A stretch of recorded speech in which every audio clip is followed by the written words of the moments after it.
एक 74 साल का बूढ़ा आदमी देश हित में अपने शौक पूरे करने के लिए विदेशों में मेडल बटोरता घूम रहा है और हम हाथ पर हाथ धरे बैठे हुए हैं। अरे लानत है हम 140 करोड़ देशवासियों पर। क्या हम अपने प्रधानमंत्री को उसके महान कामों के लिए 10-20 पुरस्कार भी नहीं दे सकते?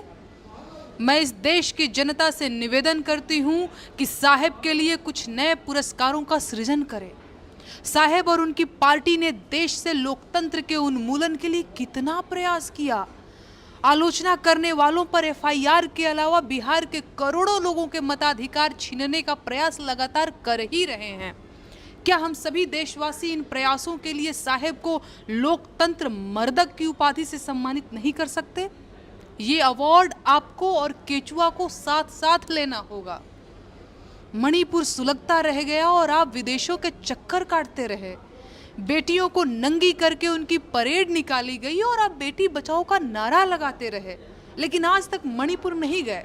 ऐसे में मणिपुर विनाशक के उपनाम पर आपके अलावा और किसका हक हो सकता है? देश का गौरव रही तमाम सरकारी कंपनियों से लेकर आम जनता के पैसों से बने एयरपोर्ट और रेलवे स्टेशन तक आपने जिस तरह कौड़ियों के दाम पर बेच दिए, नटवर लाल स्मृति सम्मान के हकदार सिर्फ और सिर्फ आप हैं और कोई नहीं। बिहार के युवाओं को लंबे समय तक बेरोजगार रखकर गुजरात और देश के बाकी हिस्सों में मजदूर बनाकर भेजने का जो मास्टर प्लान आपने बनाया, उसके लिए बिहार युवा शक्ति भक्षक पुरस्कार का सृजन होना चाहिए और उसे आपके साथी सुशासन बाबू के साथ आपको साझे में दिया जाना चाहिए। आपके शासन काल में बलात्कारियों का जिस तरह मनोबल बढ़ा और आपकी पार्टी के नेताओं ने जिस तरह के कारनामे किए, बलात्कारी बाबाओं को जिस तरह पेरोल पर रिहाई मिलती रही, उसके लिए बलात्कारी रक्षक पुरस्कार की शुरुआत भी की जानी चाहिए। अग्रिम बधाई।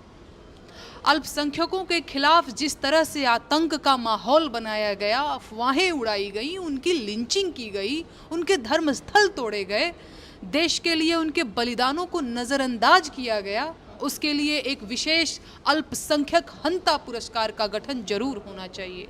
लेकिन ये पुरस्कार आप दोनों को, मतलब समझ रहे हैं ना, आधा आधा बांट कर लेना पड़ेगा। सॉरी। पुल विध्वंसक पुरस्कार पर भी तकरार हो सकती है।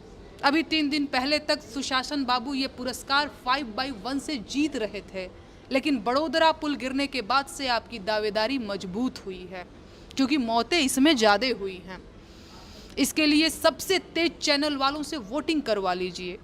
ईवीएम से काउंटिंग करवाएंगे तो आपके जीतने की संभावना बढ़ जाएगी, तो आप देख लीजिए।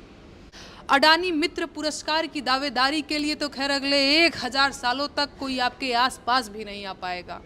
अग्रिम बधाइयाँ सर।